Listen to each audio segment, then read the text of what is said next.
கண்மணி தகவல்கள் சேனல் நேயர்கள் அனைவருக்கும் வணக்கம். நான் பெற்றோர் இல்லாத அனாதை என்று சொல்லி பொன்னுசாமி பிள்ளை அவர்களின் நாடக கம்பெனியில் சேர்ந்தவர்தான் நடிகர் திலகம் சிவாஜி கணேசன் அவர்கள். முதலில் சிவாஜிக்கு நடிக்க வேண்டும் என்ற ஆசை இருந்தாலும் வீட்டில் வறுமை, பசி, இதனால் அன்றைய காலகட்டத்தில் நாடகத்தில் நடிக்க ஆசைப்பட்டவர்கள் பலரும் உண்டு. நாடகத்தில் நடித்தால் கண்டிப்பாக ஒருவேளை சாப்பாடாவது கிடைத்துவிடும் என்பது. இப்படி வறுமையின் காரணமாகவே நிறைய நடிகர் நடிகைகள் நாடகத்தில் சேர்ந்தும் நடித்ததுண்டு. அப்படி கிளம்பியவர்களின் வரிசையில் உலகம் போற்றிய சிவாஜி கணேசன் அவர்களும் ஒருவர். இவருக்கு பெற்றோர் இட்ட பெயர் கணேசமூர்த்தி. பிறகு எப்படி சிவாஜி கணேசன் ஆனார்? இத்தொகுப்பில் பார்க்கலாம். சிவாஜி அவர்கள் இருந்த தெருவில் கட்டபொம்மன் நாடகத்தை நடத்தினார்கள். கூத்து பார்க்க சென்ற சிவாஜி அவர்களும் வாய்ப்பு கேட்க அவருக்கு வெள்ளைக்கார சிப்பாய்களில் ஒருவராக கம்பீரமாக நடிக்கும் வாய்ப்பு கிடைத்தது. சிவாஜி அவர்கள் முதல் வேடமும் அதுதானாம். நாடகம் முடிந்து மகிழ்ச்சியாக வீட்டிற்கு சென்ற அனைவரிடமும் மகிழ்ச்சியை பகிர்ந்து கொள்வதற்கு முன்பே சிவாஜி அவர்களின் தந்தை சின்னையா மன்ராயர் அவர்களிடமிருந்து முதுகில் ஒரு பலத்த அடியை வாங்கினார் சிவாஜி அவர்கள். ஏனென்றால் சிவாஜி அவர்களின் தந்தை சுதந்திர போராட்ட வீரர். பலத்த அடி வாங்கிய சிவாஜி அவர்களுக்கு ஜுரமே வந்துவிட்டது. ஆனால் நடிப்பின் மீது இருந்த ஆசையை விடவே முடியவில்லை. இதன் பிறகுதான் வீட்டில் இருந்து எஸ்கேப் ஆகி நாடக கம்பெனியில் சேர்ந்தார் சிவாஜி அவர்கள். தனது கழகத்தின் சார்பில் சுயமரியாதை மாநாடு ஏற்பாடு செய்திருந்த நிலையில் சிவாஜி கண்ட இந்து ராஜ்யம் என்ற நாடகத்தை அண்ணா அவர்கள் எழுதிய நிலையில் அதனை டிவி நாராயணசாமியிடம், நான் உனக்காகவே ஒரு நாடகத்தை எழுதியிருக்கிறேன், நீயே அதில் நடிக்க வேண்டும் என்று அண்ணா அவர்கள் சொன்ன நிலையில் அதனை வாங்கி படித்த டிவி நாராயணசாமி அவர்களோ, இதில் எம்ஜிஆர் நடித்தால் நன்றாக இருக்கும் என்றெண்ணி எம்ஜிஆர் அவர்களிடம் சிவாஜி வேடம் இருக்கு, நடிக்கிறீங்களா என்றவுடன் சரி என்று ஒத்துக்கொண்டதுடன் அண்ணா அவர்களிடம் எம்ஜிஆர் அவர்களை அழைத்து சென்று அறிமுகம் செய்ததுடன் பார்த்த மாத்திரத்தில் மிகவும் பிடித்து போயின எம்ஜிஆர் அவர்களை அண்ணா அவர்களுக்கு.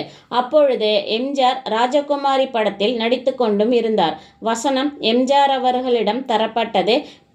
படித்த மக்கள் திலகம் ஆங்காங்கே சில காட்சிகளில் வசனத்தை திருத்தம் செய்தால் நன்றாக இருக்கும் என்று எம்ஜிஆர் அவர்கள் கூற அதனை டிவி நாராயணசாமி அவர்களே திருத்திய பொழுது எம்ஜிஆருக்கு குழப்பம்.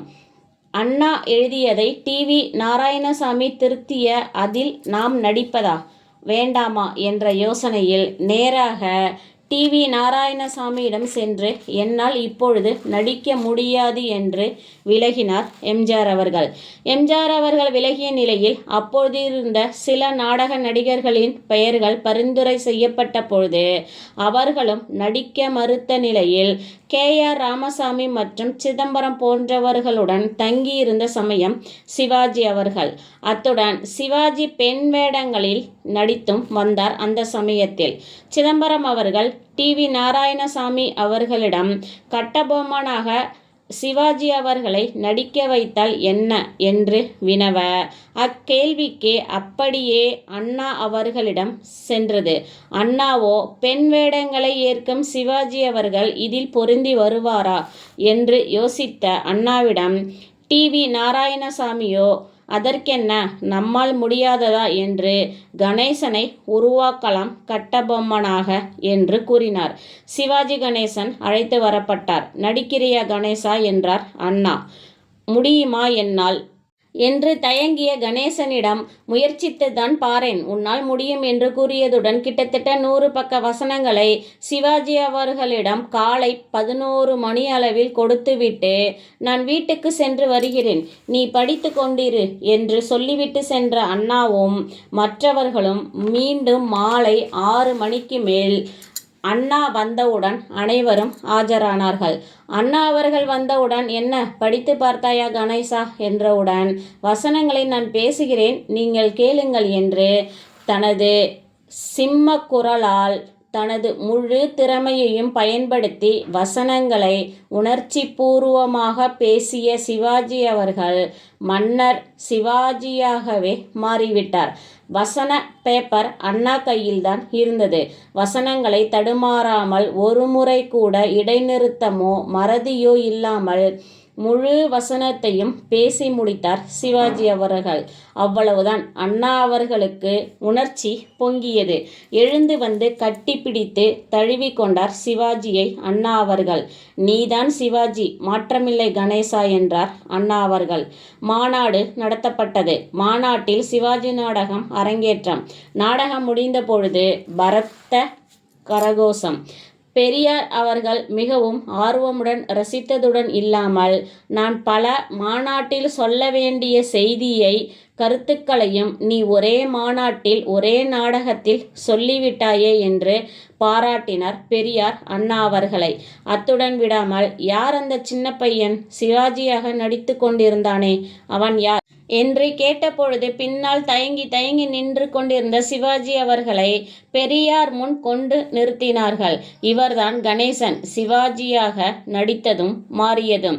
அருமையாக நடிச்ச கணேசா, சிவாஜி மாதிரியே இருந்த என்று பாராட்டியதுடன், கணேசன் நீ இன்று முதல் நீ சிவாஜி என்று பெரியார் சொல்ல, அங்கிருந்த ஆயிரக்கணக்கான மக்கள் கைத்தட்டி ஆரவாரமும் செய்தார்கள்.